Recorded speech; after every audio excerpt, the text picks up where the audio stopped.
산업용 사물 인터넷, 기본적으로 사물 인터넷은 그 IT 기술입니다. 네. 그 IT 기술이 이제 공장에 그 활용하는 데는 여러 가지 이제 고려해야 될 부분도 많고 네. 다른 분야에 비해서 좀 도입이 좀 늦은 편인 것도 사실입니다. 네. 그것은 공장이라는 그 특수성을 고려해서 이런 IT 기술을 도입을 해야 되기 때문에 지금 많은 시간이 걸렸지만 좀 도입을 그 해서 성과를 내는 데는 아직 다른 데 비해 가지고 좀 늦은 이유가 거기에 있는 것 같고, 그래서 이 그 산업용 사물 인터넷을 도입을 해서 그 효과를 보기 위해서는 기술적인 면을 포함해서 그 이런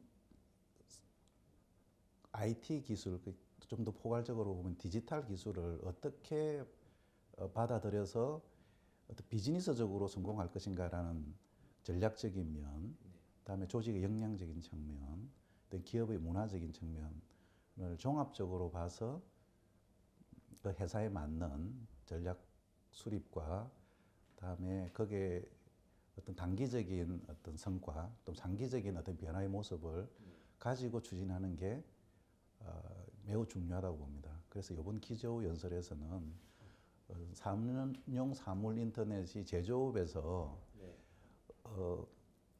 받아들여서 기업이 성공하기 위해서는 어떻게 준비하고 단기적으로, 중장기적으로 추진해야 될지를 좀 제시하고자 합니다.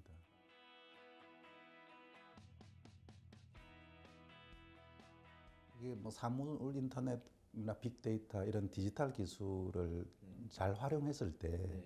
효과는 단기적으로 얻을 수 있는 효과, 예를 들어서 뭐 품질이 이제 불량이 났는데 불량에 대한 원인을 네. 데이터 분석을 통해서 정확하게 이해를 할 수 있다든지, 네.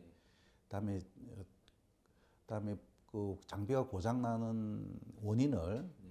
데이터 분석을 통해서 원인을 찾아줄 수 있다든지, 그렇게 해서 품질의 불량률을 낮추고 불량에 대한 원인을 찾아주고, 장비가 고장 났을 때 고장의 원인이나 미리 대처할 수 있는, 즉각적으로 대응할 수 있는 가이던스를 주는 단기적인 성과도 있습니다. 네. 또 장기적으로 보면은 그 이런 미래에 대한 예측력, 분석을 통한 예측력을 경험이 되겠죠. 이 경험을 디지털의 특징은 축적시킬 수 있다는 거죠. 그러니까 학습되고 경험했던 것을 축적시키면은 이것을 하나의 서비스화의 상품화할 수 있다는 거고요.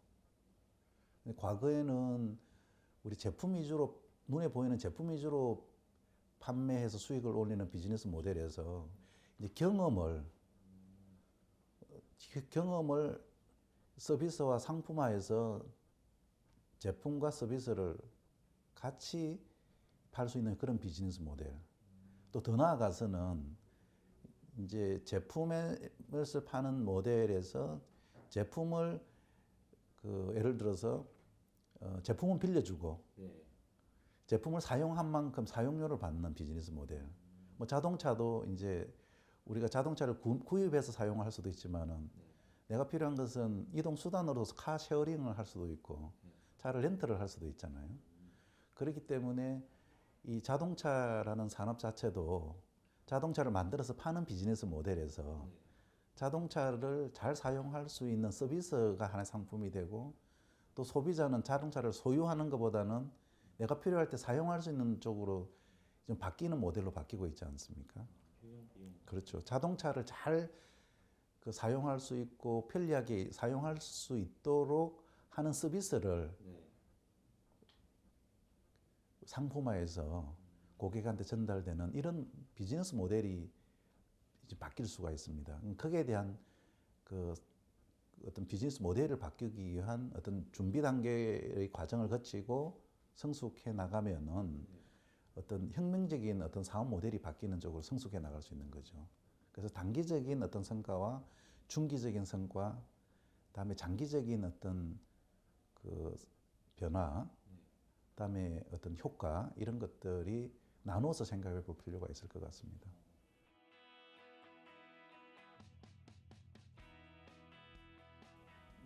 정확히 맞습니다. 이제 중소 중견 기업들 같은 경우는 대기업에 비해서 여유 자금이 부족하고 또 인력도 부족하고 그 미래를 준비할 수 있는 여력이 부족하다는 것이죠. 그렇기 때문에 정부에서도 지원하는 그런 여러 가지 이제 정책들도 나오고 하는데 그렇지만 준비를 하지 않으면은 큰 위기가 닥치기 때문에 뭐 정부의 도움을 받든 자체적으로 하든 이 위기를 극복할 수 있는 것은 단기적으로 해야 될 것 플러스 그다음에 중장기적으로 변화의 모습을 그려서 우리 회사에 맞는 전략을 실행하는 게 굉장히 중요합니다. 그래서 그 개별 회사가 가지고 있는 그런 어떤 그 상황에 맞는 그 전략을 수행할 수 있도록 뭐 우리 그 삼성 KPMG처럼 컨설팅 회사의 도움을 받는 것도 비용적인 측면에서도 어려움이 있을 수 있습니다. 그러나 비용을 지불할 수 있는 어떤 수준에서 회사의 방향성에 대해서 자문을 받는 것도 하나의 좋은 방법일 수 있을 것 같고요.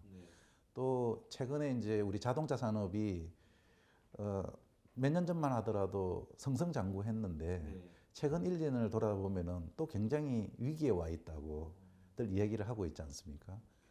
그다음에 자동차 기술이 뭐 전기차로 변화하고 있고, 그다음에 뭐 중국이나 이런 우리보다 후발에 있던 기술이 많이 따라잡고 있기 때문에 갑자기 또 어려워지는 면이 있거든요. 그럼 대기업보다도 그 밑에 있는 1차, 2차 협력업체는 그 위기에 극복할 수 있는 그 내재된 에너지는 더 부족하기 때문에 그 위기를 극복하기 위해서는 지금 이 제조업을 어떻게 할 것인가. 다음에 장기적으로 그래서 지금 예를 들어서 전기차로 가면은 기존에 있는 자동차 부품이 많은 부분이 없어지고 부품이 바뀌지 않습니까? 없어지는 부품을 만드는 회사들은 이제 앞으로 4, 5년 뒤에는 뭐 부품 매출이 뭐 50% 이상 줄어들 거라고 하면은 미리 준비를 해야 되는데 어떤 사업을 해야 될지도 고민이 될 거고 또 그 부품이 계속 살아남는다 하더라도 과거 방식 가지고는 경쟁력 확보하기 힘드니까 그런 적어도 4년, 5년 뒤의 그 어떤 상황 변화를 예측하고 어디에 투자할 것인지, 다음에 어떻게 업종 변환을 할 건지, 또 현재의 비즈니스에 어떤 식으로 혁신을 할 건지 이 종합적인 검토가 필요한 거죠. 그 지금은 뭐 예를 들어서 정부에서 중소기업들 돕기 위해서 정부에서 5천만 원 정도 지원하고 그다음에 수요 업체가 또 5천만 원 이상 이제 투자를 해서 그 돈으로 가지고 뭐 예를 들어서 1억이나 뭐 2억 정도의 돈으로 뭐 스마트 제조 어떤 그 솔루션을 도입을 하면은 사실 스마트 팩토리는 뭐 1억 정도 투자해 가지고 그게 큰 효과를 봤다. 경쟁력이 높아졌다. 그럴 경우는 잘 없거든요.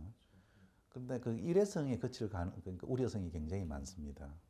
또 하나는 그 어떤 제조 혁신은 지속적으로 일어나야 되는 건데 일시적으로 그 뭐 1억을 지원 받아서 한다고 해도 당장은 순간적으로는 어떤 도움이 될 수는 있지만 그게 그것만으로 해결책이 될 수는 없고 그래서 그 회사에 맞는 중장기적인 방향 설정을 하고 그 방향성 안에서 올해 투자할 수 있는 게 만약 1억이다 그러면은 1억을 그 큰 틀 안에서 1억을 투자하고 또 내년에 그 투자하고 1억을 투자하면은 1억에 대한 투자 효과가 적어도 2년, 3년 안에는 투자 회수가 되고 나면은 또 그 다음에 또 재투자를 할 때 그 투자에 대한 로드맵을 가지고 영속성을 가지고 투자를 해야 투자 효과가 있다고 봅니다. 지금까지는 그런 전체적인 변화에 대한 로드맵 없이 일회성에 그치는 투자를 했기 때문에 연속적으로 그 먼저 투자한 게 대한 투자 보호를 받기도 힘들고 다음에 먼저 투자한 것들이 효과를 내는 데는 한계에 부딪히는 그런 경우가 현재 겪고 있는 좀 아쉬운 점이라고 저는 판단합니다. 이제 그 기업체에서 필요한 어떤 자문, 컨설팅이나 또 그 조직의 역량, 직원들의 역량을 그 높이기 위해서 뭐 교육 지원이나 뭐 이런 것들도 뭐 노동부나 또 각 정부 부처에서도 많이 연구 중인 걸로 알고 있고, 또 하나는 이제 보통 중소 중견 기업들이 더 이제 어려운 상황인데 그 대기업과 상생 협력할 수 있는 모델도 어떤 이제 민간 기업이 주도적으로 하면 제일 좋고, 또 정부에서는 대기업과 중소기업 간에 상생 협력할 수 있는 그런 그 정부의 어떤 프로그램이나 그다음에 정책을 효과적인 정책을 만들어서 시행하는 것도 필요하다고 봅니다.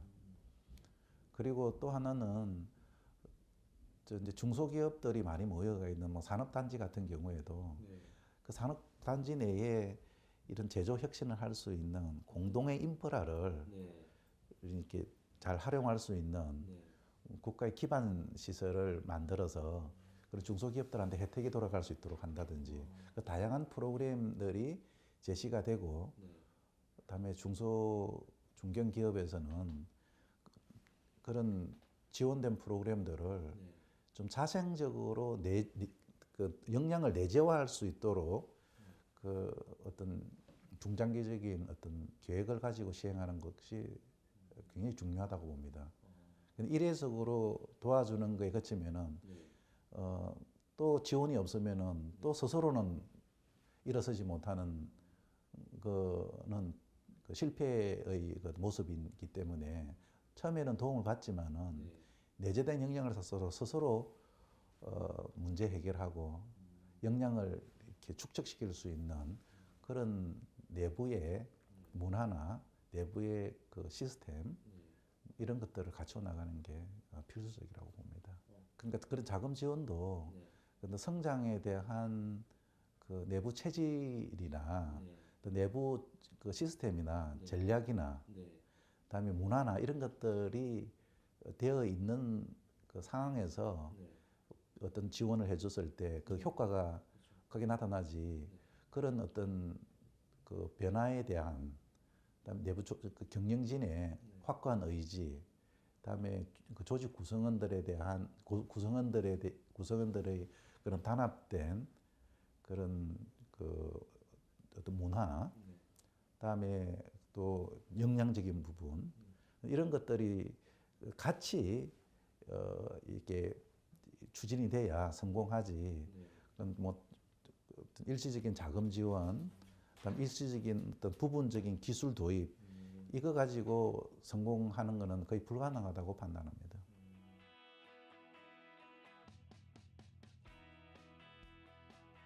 지금 사물 인터넷에 장애 요인은 여러 가지가 있다고 봅니다. 첫 번째는 그 대기업 같은 경우는 새로운 기술들이 이제 활용하면은 효과가 있겠다는 것들은 대부분 다 이해를 하고 있습니다. 그러나 이제 이게 사물 인터넷이 공장에 적용된다는 그런 특징 때문에 이게 예를 들어서 보안의 문제, 우리가 스마트폰을 공장에서 활용하면은 공장에 내 기계가 이상이 감지되면은 스마트폰에다 알려주고 이제 스마트폰으로 그 필요한 조치를 할 수 있는 기술적으로는 문제가 없는데 이제 회사 내의 어떤 기밀 유출이나 그다음에 외부의 어떤 접근에 대한 어떤 위험성 때문에 그 사용을 굉장히 통제를 하고 있는 상황이거든요. 그리고 보안의 위험이 그 큰 이유가 있습니다. 그래서 이런 새로운 디지털 기술을 확대 적용하기 위해서는 보안에 대한 위험이 위험에 대한 것들에 대한 해결책이 어느 정도 담보가 되지 않으면은 기술을 도입하는 데 한계가 있고요. 그런 위험 때문에 도입을 보류하거나 도입을 막거나 하는 그런 그 저항이 있고요. 두 번째는 이 회사 내에 어떤 방향성에 대한 조직의 단합된 어떤 이해가 부족해서 어떤 기술을 도입하거나 그 기술을 도입하면 단순히 기술의 변화뿐만이 아니라 업무 프로세스가 바뀔 수 있거든요. 그럼 부서 간의 역할도 바뀔 수 있고, 근데 그럴 때 부서 간의 어떤 갈등도 많이 생길 수가 있습니다. 네. 그런 부서 간의 갈등에 대한 것들이 또 새로운 사물 인터넷 기술을 받아들이는데 저항감이 또 생길 수가 있고, 또 하나는 뭐 경영진은 아니면 그 기업의 그 소유자는 변화하고 싶고 기술을 도입을 하고 싶은데 그 대부분 99%의 어떤 종업원의 입장에서는 그 기술을 받아들여서 나한테 혜택이 올 것인가 생각해 보면은 이해관계자의 입장은 다 다릅니다. 그러니까 새로운 기술을 받아들여 가지고 자동화를 하면은 예를 들어서 경영진은 인건비 절감할 수 있어서 좋은데 종업원 입장에서는 자기 일자리가 없어질까 걱정하고 있기 때문에 속으로는 그 이해관계가 맞아떨어지지 않기 때문에 단합된 어떤 그런 어떤 모습으로 추진이 잘 안 되는 것도 큰 이유 중에 하나라고 저는 판단합니다. 공통의 목표 설정이 필요하겠네요. 서로를 위한. 그렇습니다. 그래서 예를 들어서 현장에서 네. 어, 일어나고 있는 것들이 이제는 메모를 해두었다가 네.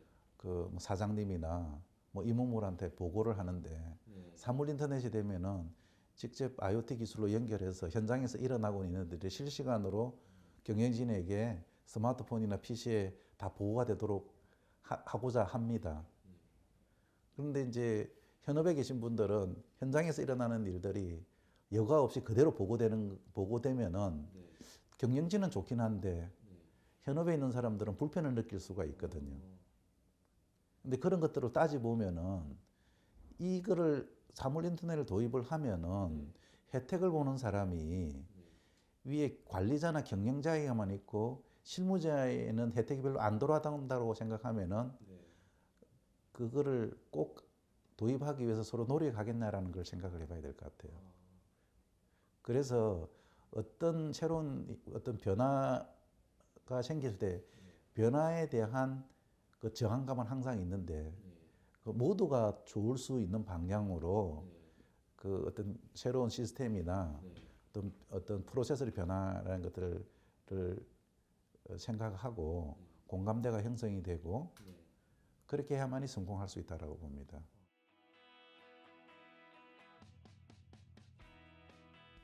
이제 보안은 그 중에 한 가지라고 보고 있고요. 네. 아까 이제 좀 어떤 그 회사에 맞는 조직적. 네. 이제 전략을 가지고 추진하는 부분, 그다음에 조직적인 그런 기술 외적인 부분에 대한 준비가 병행돼야 된다는 게 산업용 IoT가 적용돼서 이제 4차 산업혁명으로 갈 수 있는 어떤 그 준비 단계고 성공 요인이라고 봅니다. 그러니까 결과를 기술적 요인과 조직적 역량을 모두 갖춰야 4차 산업에 효과적으로 대비할 수 있다는 말씀이신 거죠. 예. 그래서 KPMG에는 네. 그 4차 산업혁명을 성숙하고 성공하기 위해서는 6가지 6대 영역으로 이제 규정하고 있습니다. 그 중에 한 영역이 기술적인 영역이고요. 네. 이제 두 번째 영역은 이제 조직적인 부분이고요. 세 번째는 그 조직원의 역량입니다. 다음에 네 번째는 그 서비스 네트워크가 서비스 체계가 가지고 있는가. 다섯 번째는 재무적인 부분. 회사가 이제 그 성장하려 그러면 적절한 투자도 이루어져야 되는데, 그러니까 그 재무적인 준비가 돼 있느냐. 다음에 마지막은 그런 어떤 보안에 대한, 그다음에 위험 요소에 대한 위험에 극복할 변화 관리에 대한 내부 역량이 준비가 돼 있느냐. 이런 6가지 영역에 대해서 균형되게 준비가 되고 실행되지 않으면은 4차 산업혁명에서 성공적으로 혁명적인 변화를 할 수 없다. 그래서 6가지가 되게 제가 전체적으로 보면은 균형되게 준비를 하고 성숙해가는 회사들도 있지만 많은 기업들이 뭐 특정 부분에 대해서만 집중하는 경향들이 많이 있는 것 같습니다. 그래서 우리가 지금 4차 산업혁명에 하면은 지나치게 기술에만 집중하는데 우리가 미국 같은 경우에는 뭐 4차 산업은 기술을 많이 떠들지는 않지만 4차 산업혁명의 성공적인 모델 회사들이 많이 나오지 않습니까? 네. 그 성공하는 모델들이 보면은 기술만 가지고 그리 된 것 같지는 않습니다. 그 안에는 사업 전략과 아이디어, 다음에 선택과 집중해서 투자를 하는 거, 다음에 그 안에 있는 조직에 대한 역량 부분, 뭐 이런 것들이 균형되게 잘 준비가 되어 있기 때문에 뭐 아마존이나 뭐 구글이나 네. 뭐 이런 페이스북이나 이런 4차 산업혁명 시대에 접어들면서 초기의 성공 모델이 나오는 것들을 가만히 들여다보면은 기술만 갖고 그렇지는 않았던 것 같습니다. 그 회사의 업에 대한 지금 현재 비즈니스가 어떤지도 분석해보고 네. 그 비즈니스가 현재 과거는 어떻게 성장했고 이 지금 현재의 비즈니스가 미래는 어떻게 될 것인가라는 것들도 같이 우리가 예측을 해보고 시장에 대한 어떤 변화에 대해서 우리가 같이 조사도 하고 진단을 하고 그다음에 우리와 그러니까 그 고객사와 유사한 어떤 경쟁사가 어떻게 움직이고 있는지 네. 그다음에 이제 내부적으로는 현재 내부의 조직의 역량 진단, 경영 진단에 대한 생각, 의지, 그다음에 회사의 전략 네. 이런 거 종합적으로 그 내부에 대한 역량도 진단을 해보고, 그다음 회사의 어떤 IT에 대한 네. 그 인프라가 어떻게 돼 있는지, 그 내외부에 대한 어떤 환경이나 역량이나 여건이나 이런 것들 종합적으로 진단을 해서 부족한 부분이 뭐가 있는지, 다음에 어떤 것들이 시급한지, 다음에 그런 어떤 개선 과제가 어떤 게 있는지, 그럼 개선 과제에 대해서 비용이 어느 정도 들 것인지, 그 비용을 투자했을 때 효과가 얼마나 빨리 나타나는지 이런 것들을 종합적으로 진단해서 회사마다 어떤 데는 뭐 IoT를 먼저 적용하는 것보다도 당장 인건비가 문제가 된다면 뭐 최저임금이 올라가고 그러지 않습니까? 네. 그러면은 그 사람이 하던 일을 기계로 대체하면은 이제 비용을 절감할 수 있다 그러면 그거부터 해야 될 거고, 또 어떤 회사는 몇 가지 뭐 한 10가지 사업을 하고 있는데 3가지는 수익을 계속 내고 있는데 7가지는 적자가 나는데도 계속 하고 있다라는 거죠. 그런 것들에 대해서 어떤 사업은 지속해야 되고 어떤 건 하지 말아야 되는 게 어떤 종합적인 진단을 해서 무엇부터 그 과제를 추진해야 되고, 다음에 투자라는 건 항상 투자하면 또 수익을 내야 되지 않습니까? 그다음에 이제 돈을 벌어가면서 투자를 해야 되지. 그러니까 좋은 것을 하면 좋은 것을 하는 것보다는 하고 싶은 걸 하는 게 아니라 꼭 해야 될 때 해야 되는 것 같습니다. 시급하게 해야 될 때. 그러면서 투자를 잘 해야 금방 효과도 보고, 또 효과를 본다는 것은 또 이익이 생겨서 또 재투자할 수 있는 거죠. 그런 어떤 선순환 모델을 만들어 주는 게 저희들의 역할이라고 봅니다. 예. 이번 세미나에서는 그동안 그 4차 산업혁명, 뭐 스마트 팩토리, 뭐 사물 인터넷 얘기들이 많이 있었는데 네. 이제는 그냥 허공에 떠 있는 개념이 아니라 네. 개별 회사에 맞는 그런 사물 인터넷과 그 IT 기술을 공장에다가 어떻게 활용하고 공장 기술과 IT가 그러니까 전사적인 네. 그런 디지털 트랜스포메이션을 하기 위해서 전체적인 관점에서 어떻게 준비해야 되고 우리 회사에 맞는 중장기 로드맵을 어떻게 만들어야 되는지 이해를 하시고, 적어도 중장기 그 틀 안에서 당장 우리 회사에 맞는 올해 해야 될 그 실행 계획을 만들 수 있는 하우를 좀 이해를 하고 좀 아이디어를 얻어갈 수 있는 그런 기회가 되었으면 좋겠습니다. 좀 인지적인 차원에서의 약간 관점을 좀 제시해 주시겠다는 그죠. 말씀이시죠? 실질적으로 이제 어떻게 하우에 대해서 네. 이제 뭐 무엇인지는 많이 들었는데 네. 우리 회사를 어떻게 받아들여야 될지 네. 그것에 대해서 좀 고민해보고 좀 인사이트를 얻었으면 좋겠다 그렇게 생각합니다.